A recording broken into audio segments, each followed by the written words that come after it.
Hello, Roma. Hi, everybody. Welcome back to the Embodied Parenting Day. And now we've got Roma Norriss joining us. And Roma is going to be talking about when children are anxious or explosive, which is one of the most top topics that's usually requested with parenting.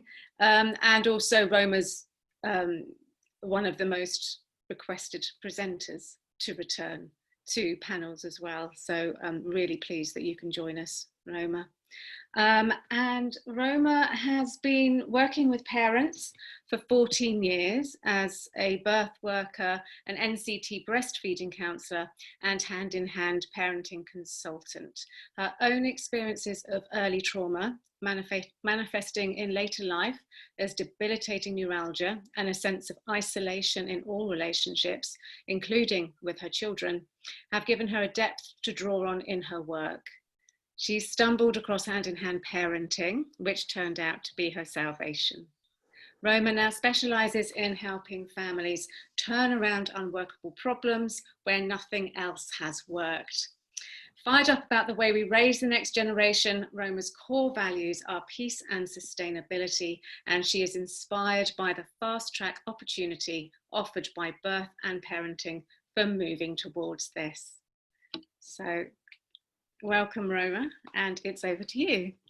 Thank you, Kirsty. Thanks, Steve. It's really lovely to see some familiar faces here. So I'm going to start by telling you a story about a little boy called Sammy. And Sammy was from a good family, a normal family. He was raised very responsively, and his troubles started with a period of trauma when he was about 2.5. And it wasn't anything really significant. We hear about children enduring horrors that, you know, we can't ever imagine how they might recover from. And this was really just a period of marital stress and upheaval. But for a very sensitive child, it was enough that by the time he was 5, he was actually self-harming. And he was hitting his own head against the floor, biting himself, pinching himself. He was trying to get out of the windows. He was talking about throwing himself in front of lorries.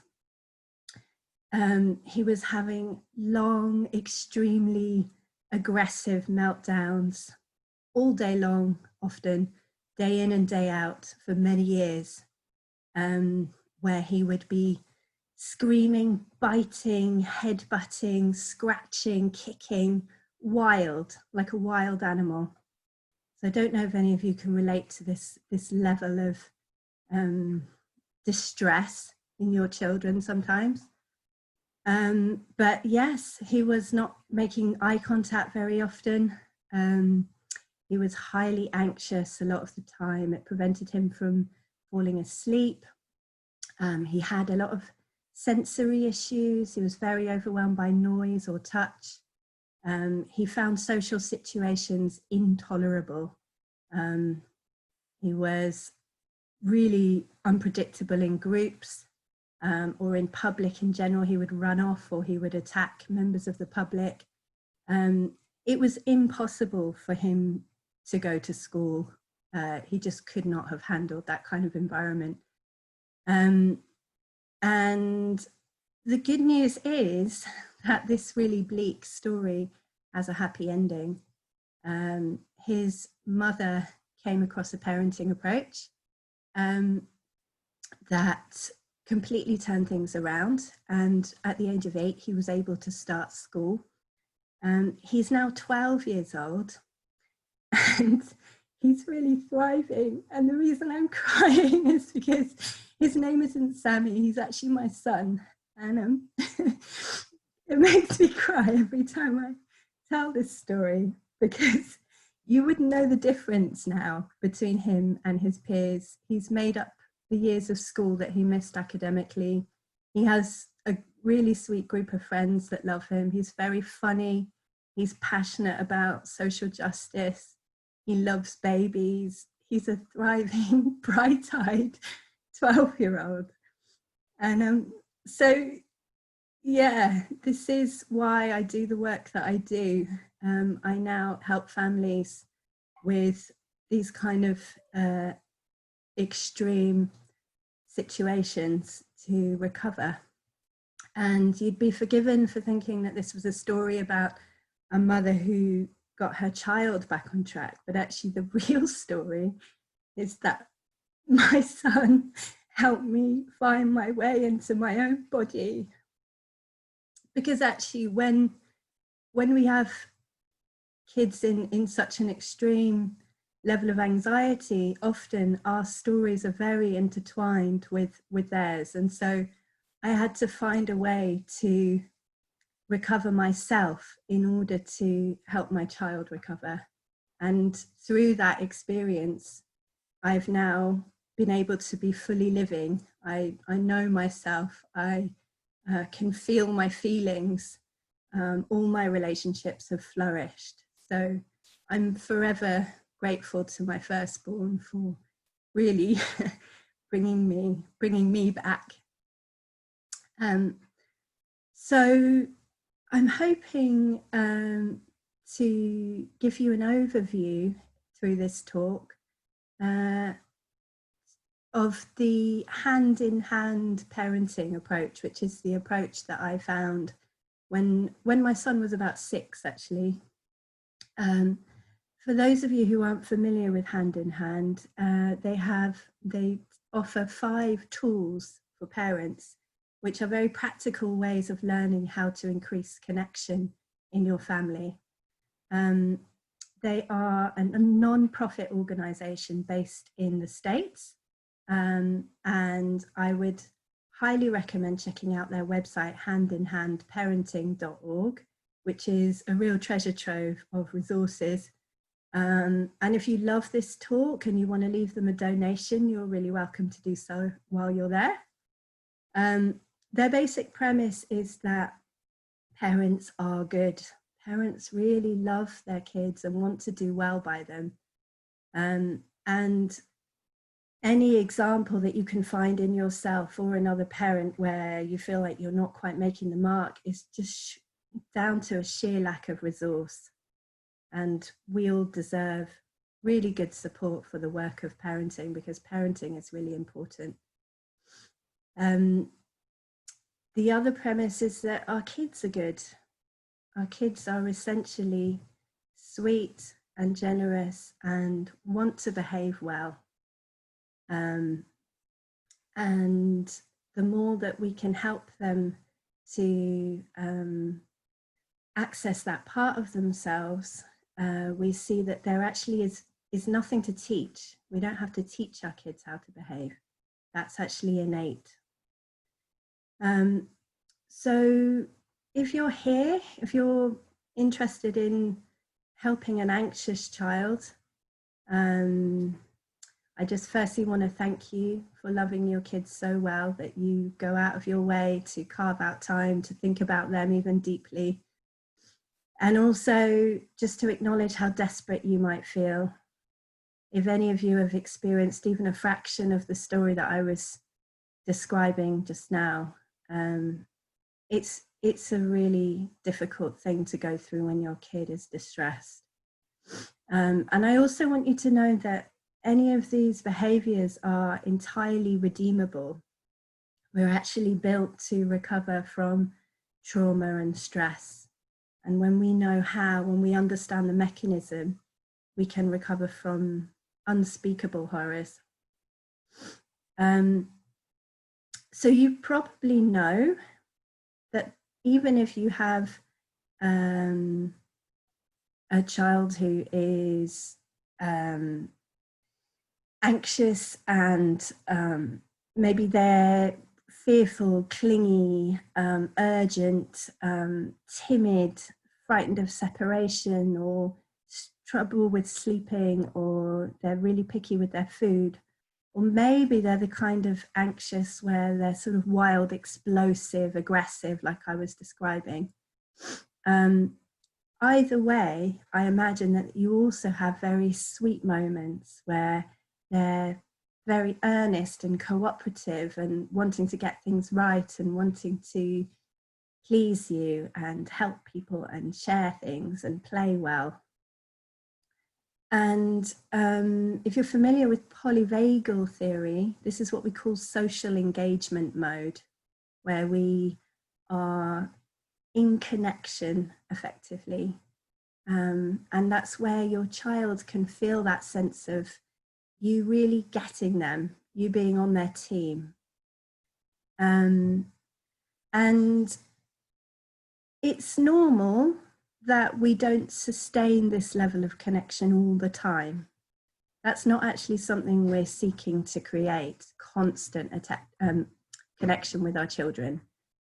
Connection will break, and sometimes it's obvious what's causing the break in connection. Sometimes they didn't get to sit in the front of the car, or you haven't got the breakfast that they like, and that can cause upset feelings to come up to the surface. And when they're upset, they can't feel your warm presence. They can't feel that you're on their side.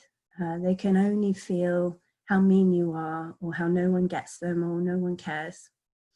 And some breaks in connection are caused by hurts that are stored up from the past. So actually everything is well right now. They did get to sit in the front of the car and you did have the right breakfast. But because there's been an accumulation of hurts, perhaps from a period very early on, maybe even in the womb or during their birth, or they had a frightening hospitalization when they were a toddler, or anything. It doesn't actually, we don't even really need to know what the hurt was, but we can be sure that, you know, our children have experiences of the world that frighten them. That's also normal.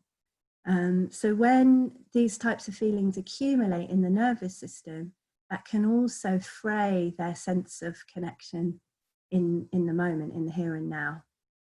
So even if you are right here and available and parenting really well, they can't feel you with them. And so their behavior can go off track. So an anxious child is a child who is holding a lot of stored up fear from something that happened along the way, or a series of small incidents perhaps. And an aggressive child, it's really important to remember that an aggressive child is a frightened child every time. And sometimes it's really helpful to look at them that way when they're acting out aggressively, because it helps us not to make them wrong. It helps us have a bit more compassion for them. When we think that they're attacking us, we sort of tend to go back like towards them in a sort of fighty way. But when we see them as actually being really frightened, we can be a bit more tender. So I think it's useful to start by looking at what our kids are actually doing when they're full of these fearful feelings. And it may be that they're whining, or screaming, or crying, or raging, kicking. And actually, rather than trying to stop them from doing these behaviors, we actually might notice that they're doing something really clever here. The way that we recover from accumulated stress and tension is actually through our inbuilt emotional release system. So it's actually no accident that our bodies go into spontaneous spasms of laughter, or crying where water comes out of our eyes and we shake with sobs, yawning, sweating, any of those types of physiological releases are actually how the body discharges stress and tension. That's how we recover from the hurts that have got lodged in the nervous system. So we tend to respond when kids are whining, crying, tantruming by trying to shut that down in whatever way we can. It feels terrible to us when they're making all that noise and fuss, or actually we can sometimes feel quite panicked, particularly if they're getting quite frantic and frightened. It's interesting to me that I noticed for myself in my own recovery that if you've got a very anxious child, there's a really good chance that you as a parent are also quite anxious, even if you haven't identified that way. When they are getting really frenzied, possibly it frightens you. So what we recommend, instead of moving in and kind of scolding them or distracting them or fixing the problem so that they will just be quiet and be happy again, we're actually just going to stay with them, offer our warm attention while they unravel, while they make a really big fuss, while they get really worked up. So if you've got a child that is kind of obsessing about, I don't know, a social situation that they're faced with, instead of trying to reassure them, you might just say, I think you're going to be all right. And we call this stay listening. This is one of the hand-in-hand tools where you move in close and you stay and you listen for the duration of their upset. So they get to catastrophize and protest, and you just stay really solid, really still, really warm. You convey your certainty that all will be well. And they use you as a resource to feel their feelings even more fully. And in feeling, they are releasing them from the system. That is the tension leaving their body. It's also really hard within our culture. This is a countercultural approach because as parents, we get a lot of judgment for our kids tantruming and crying. That's seen as really, naughty behavior. You're seen as a bad parent if your child is doing that. So, of course, it can feel quite uncomfortable, particularly in public or around particular sorts of people. So that's one thing just to be aware of that can make this more difficult. So what our kids really need in order to recover from the fear that is driving their anxiety is a sense of emotional safety. And how they assess that is through our nonverbal cues. So they are constantly monitoring our signals based on what we're conveying through our body language and our facial gestures.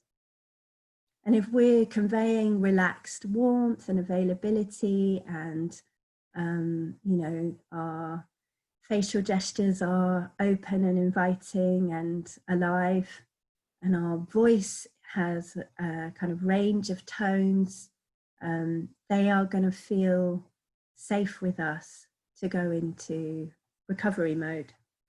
But if we are kind of shut down or cross or anxious or preoccupied, they're going to get a message that there's less safety available.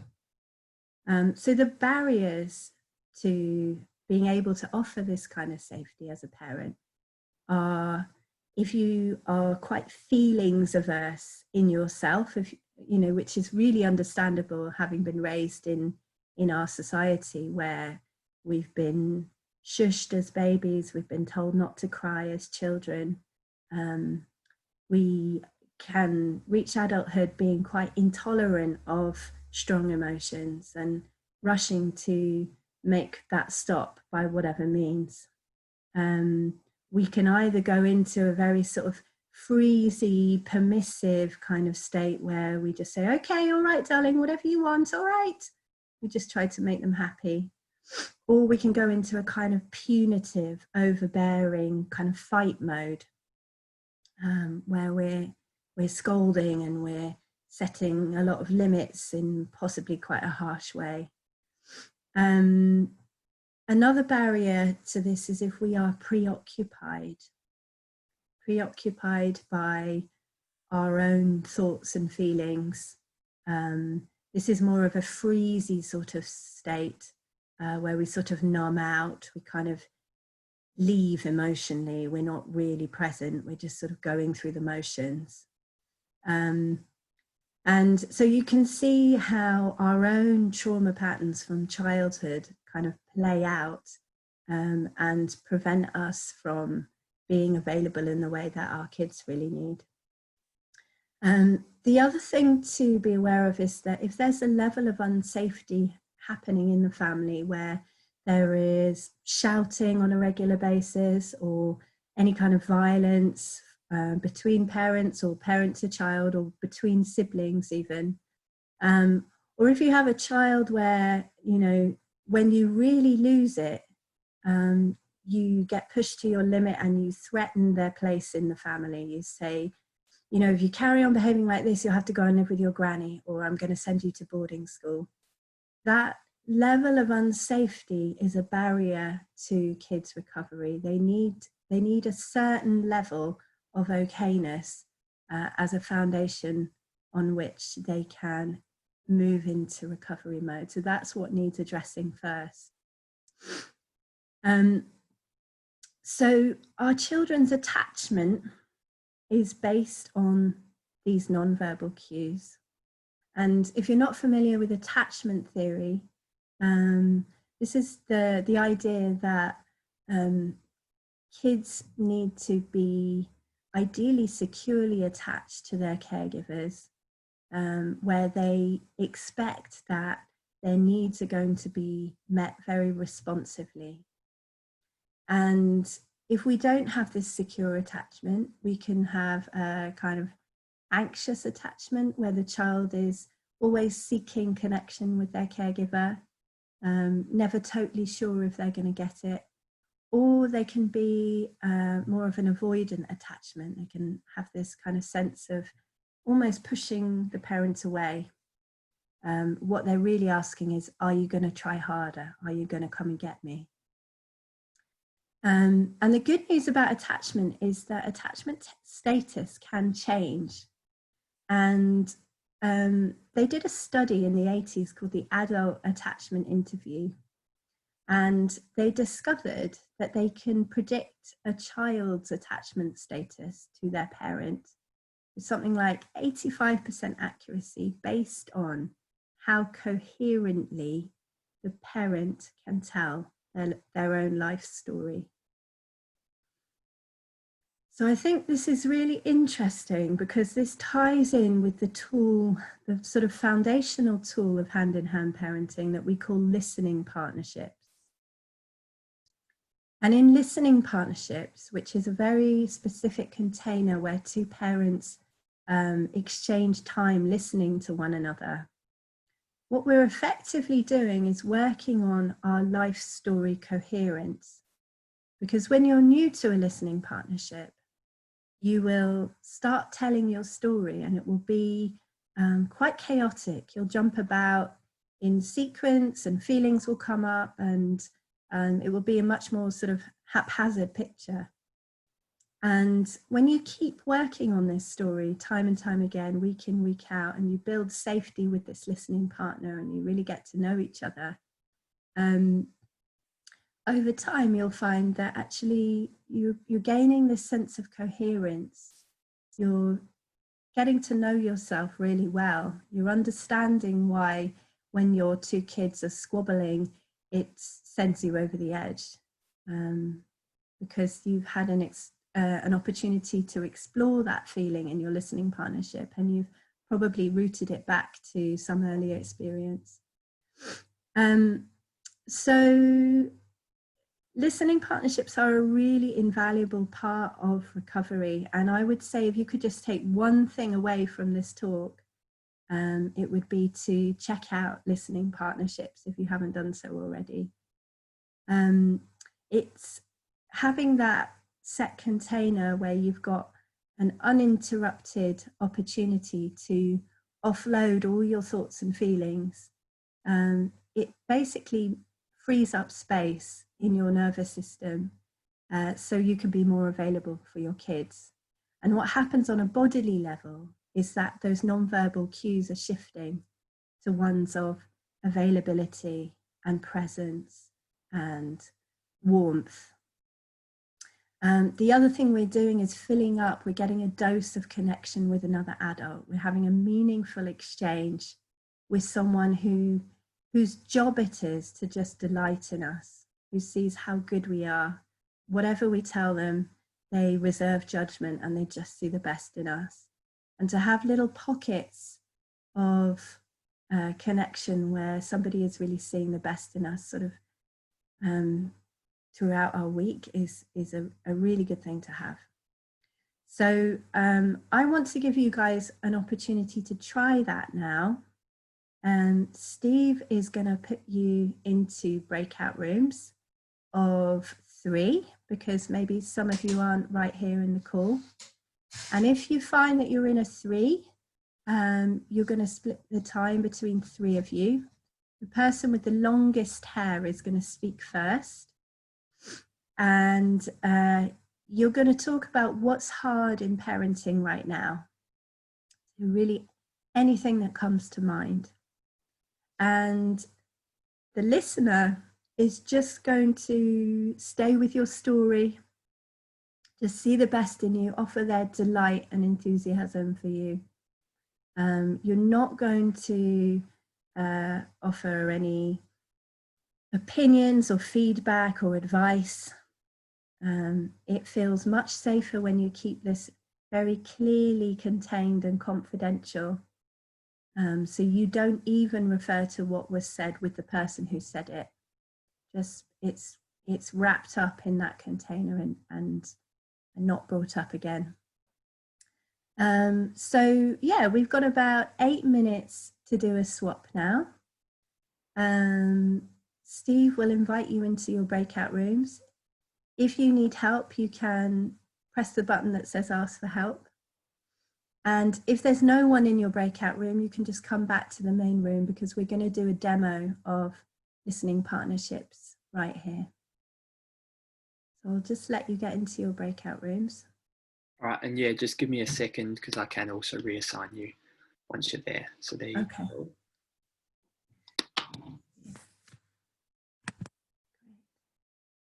You who are still in here, come sit here.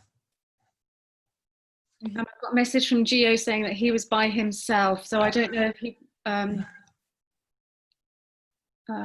he or she, they want to go back into a group or stay with us. Yeah, just let us know, Gio. Yeah, I had actually reassigned Gio to someone else, but obviously left. Like a few people I reassigned, but they obviously left as I reassigned them. So okay, there's also Aubrey. Okay, let me put you back.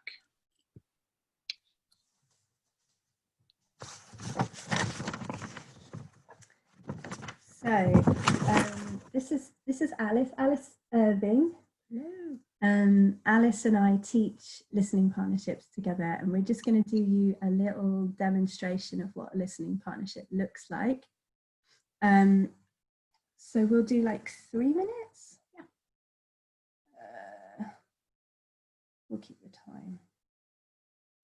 All right. Okay, I'll go first. Yeah. All right. Yeah. Right. Okay. Here goes.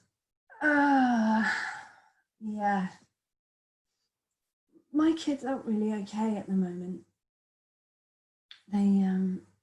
Zephyr's seemed really sad every time I've seen him for quite a few weeks now. He's been quite like mopey and quiet, and Artie is really cross with me, and it just feels really out of my hands. Like, I don't really know how to say to their dad that I feel like he's not giving them enough time, and I just feel really helpless because I'm too sick to do anything about it.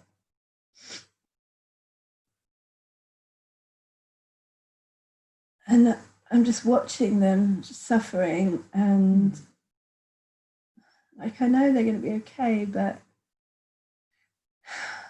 they've got to go back to school soon, and like, this would be a really good opportunity to help them recover a bit. And I'm just not sure that, I don't know, I guess I just need to let it go, but it's really hard to watch them. Like, my babies aren't okay, and I can't do anything about it. You're still a really good mom. Not. Actually not.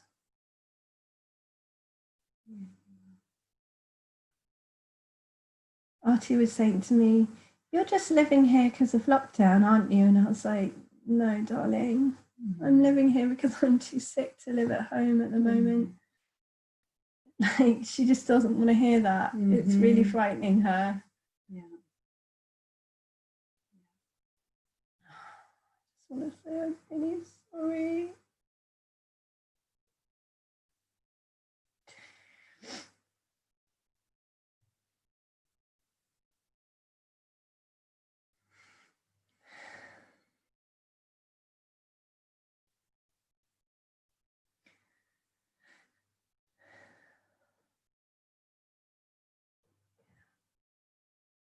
It's so sweet.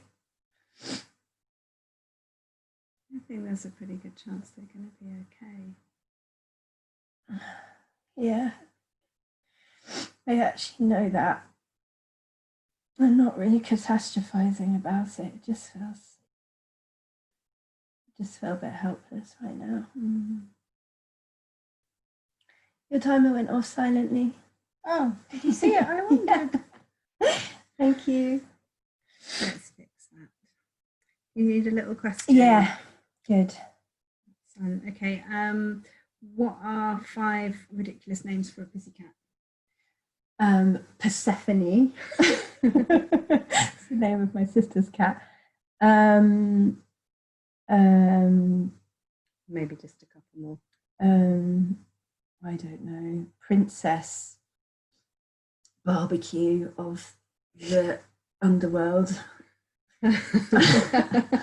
A ridiculous name for a cat would be, I don't know, Sardine.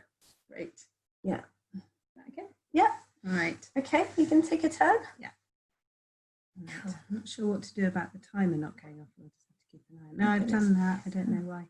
I'll watch it. I'll just put it there. I want to talk about the kind of toing and froing that my kids are doing at the moment, and how it's like, it's almost like they're my kids, they're not my kids. They're my kids again, then they're not my kids, and then they're my kids again. They're always your kids. There's a really, it feels like they have to be different. And I set them up, and we get in a groove of like, okay, this is how we all are. You're like this, and I'm like this, and you're like that, and this is how we do things. And then I wave them off, and they come back, and it's like, oh, I'm going to have to put it all back together again. And I think I'm worrying that it's unsettling for me, because I just want it to be. I just want it to be the same. I just want it to always be like that. And I'm worried what it's doing for them, that they have to keep switching. And then it must be wasting a lot of energy. they must be using up a lot of juice to do that. It's probably not going to be like this forever. It feels really hard to think that it's going to not be like that. Like they have to be, it's like they have to be different people for me and for their dad, like radically different people. And to put away who they are when they're with me, and to kind of, it just feels like it's all kind of ruined. I'm going to stay with ruined for a minute. I think the thing that's bothering me more is a feeling of just like, this is such a waste of energy for everyone. We're not ever going to move forward to like life being good and all right, things being all right, because we're just like constantly administering this back and forth thing. I think I've got I want them to have their life here and for it all to be really settled and really calm and really nice and just really okay. And there's something about the constant changing that, what's it like when it's not okay?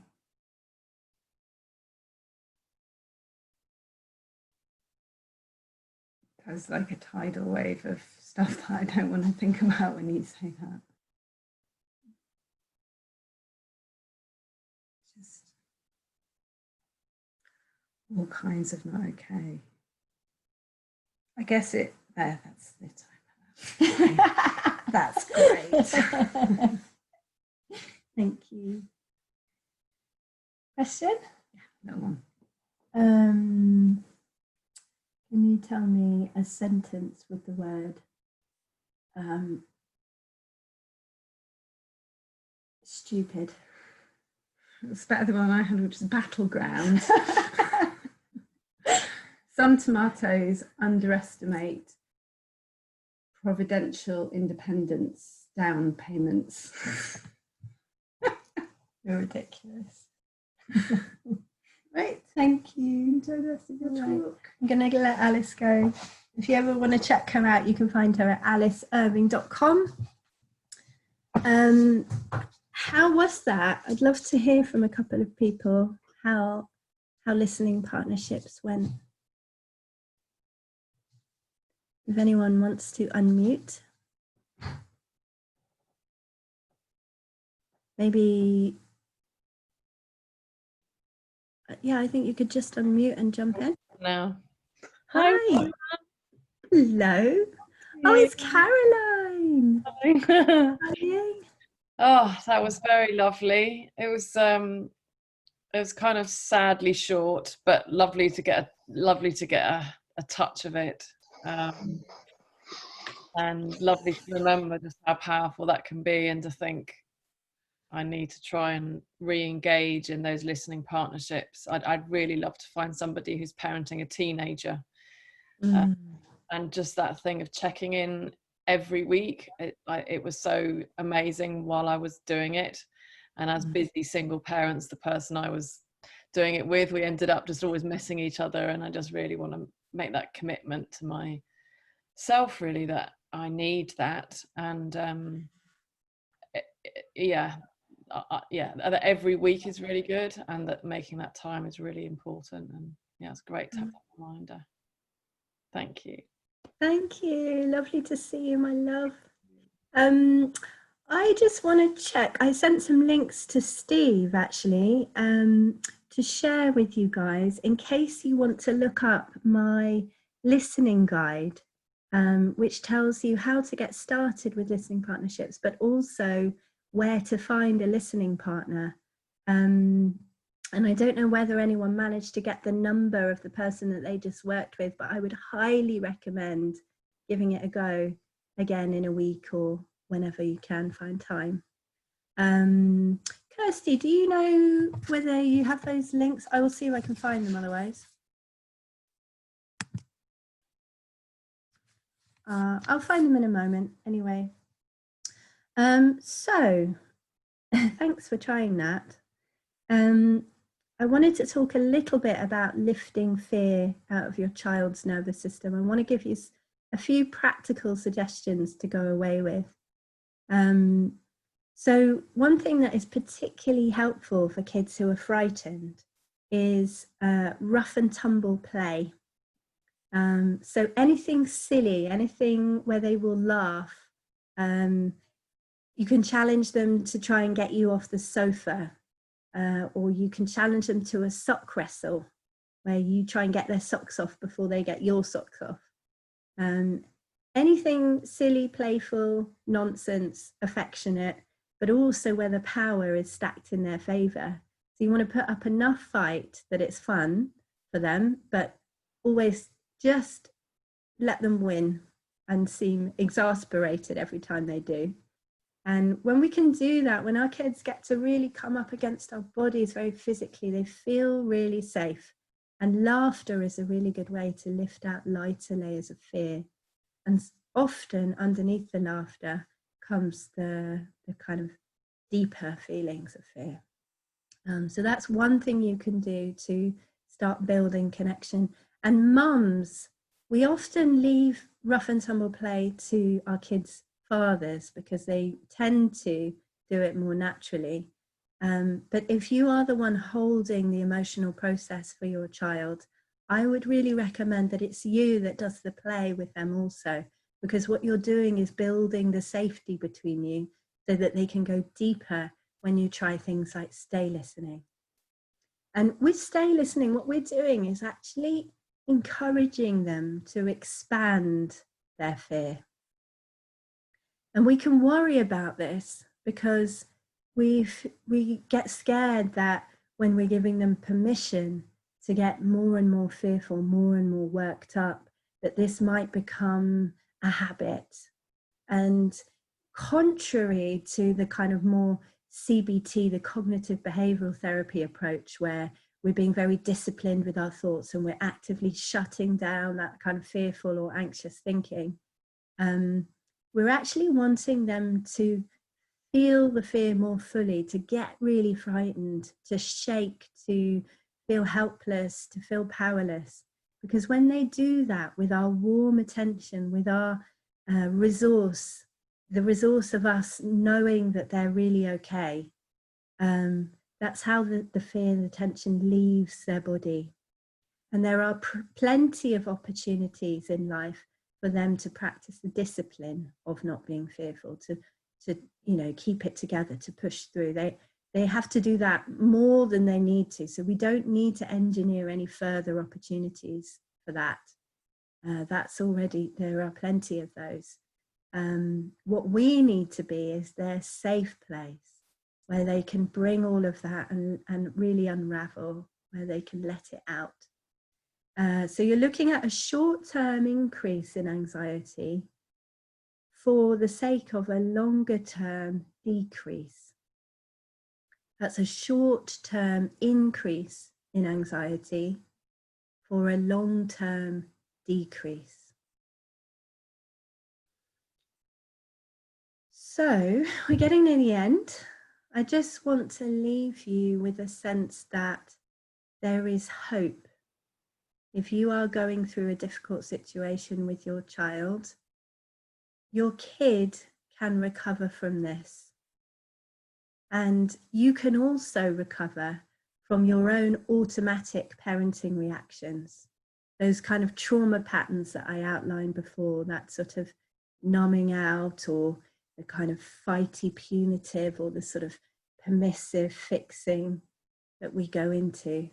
We can, as we lift out our own fear, our own hurts from our own unresolved experiences in childhood, and really the way of doing that is through listening partnerships.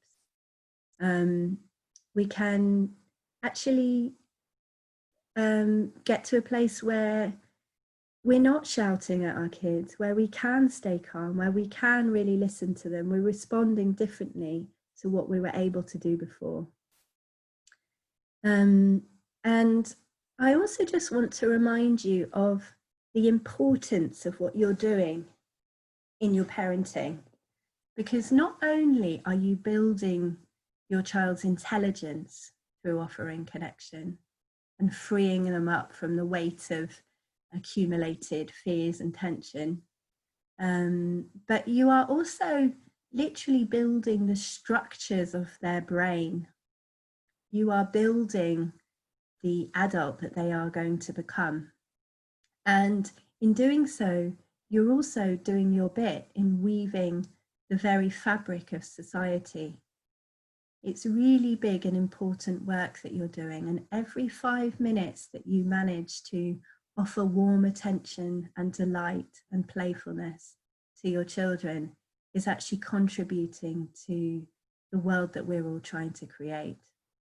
And a friend of mine got in touch with a story the other day of her little 3-year-old who went for her first play date in the park since lockdown. And the little boy she was playing with, I think he got knocked off a swing or something like that. He hurt himself. And before the adults could get to him, she went over and she put her hand on his shoulder and she said, "I'm right here. I'm right here. I'm so sorry. This is hard right now. I'll stay with you." And as the parents approached them, they could hear what she was saying, and they realized that the way they'd been responding to her since she was a baby had gone in, and that has become her automatic reaction in times of stress. So it's so powerful what you're doing by rewriting your parenting reactions and rewiring your brain to have a different response. Not only are you parenting your own children, but you're actually effectively parenting your grandchildren, because what you do now is going to carry forward. So yeah, thank you. Thank you for being here. Thank you for listening and paying such good attention. Thank you for loving your children so well. And I don't know if we have time for any questions. What do you think, Kirsty? I think we can take a quick one. Yeah, there Okay. was actually there was one that came up on the chat earlier. In the chat, great. Which was about what if you need to leave? My daughter cries when I want to leave almost every time. So I think that's a really good and relevant question. Thank you.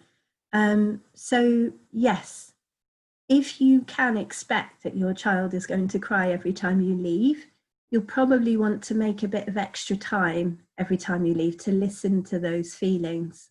So if you can leave an extra half an hour before you have to go, and half an hour earlier than you actually need to go, you'll say, "All right, sweetheart, I'm going now." And as she clings on to you and cries, you just stay and listen and offer your warm attention. "You really don't want me to go and I have to go." And she can just sob and sob and sob and let her heart absolutely break over the fact that you're leaving. And my guess is that if you have the opportunity to do that fairly consistently, it's not actually about consistency in terms of you don't have to do it every time, but the more you get to do that, the more of this backlog of fear you're going to be able to work through. And you will see she gets to a point where you can say, "All right, sweetheart, I'm going now." And she'll just be like, "Okay, bye, mum." Or dad, sorry, I don't know who asked that. So yeah, allowing the feelings and giving space for them to leave the system. But instead of trying to kind of rush through or distract or find a way for it to all be okay, you're actually just really allowing her to expand and expand and expand on the feelings until she's done with the upset, until she's cried as long as she needs to and she has come through the other side. And what you'll see on the other side is a sweeter, more cooperative, more easygoing child. Okay, so if you have any more questions, we are actually going to be answering your questions on the panel discussion at 6. So come back then. And if you like this approach, I would really recommend joining for Patty Whitfler's talk at 8. She is a very, very skilled speaker, and yeah, she is the creator of this approach, so she's really worth listening to. Thank you, Roma. Yes, I think That's a good approach. What we can do is, we'll be saving the chat, and we can bring some of the questions that are coming up into the chat into the panel. So even if you can't make the panel this afternoon, this evening, you'll be able to catch the answers on the recordings. I've also posted the links, Roma, that you gave me. I think within one day there will be that information as well. And some of you have given your numbers and your names if you're wanting to have listening partnerships.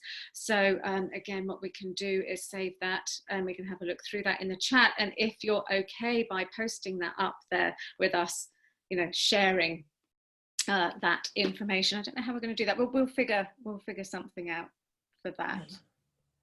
Perhaps we'll put something on the Facebook page about how we can make that work. Yes, great. Be great to connect people on that. Yeah. Yes. They're so valuable, those listening partnerships. They're just wonderful. So thank you very much, Roma. There's lots of appreciation in the chat as well. So thank you for joining us. Yes, Roma will be back with us later this afternoon. We've got me coming up in a minute, so I won't introduce myself quite yet. And I've also posted up in the links further up as well about the main conference, because this is a lead up taster day for the main conference. So please share the information far and wide, because there's going to be huge numbers of speakers and a lot of valuable information there. So thank you very much. So we've got a few minutes to go out into breakout rooms. I'm going to stop recording now.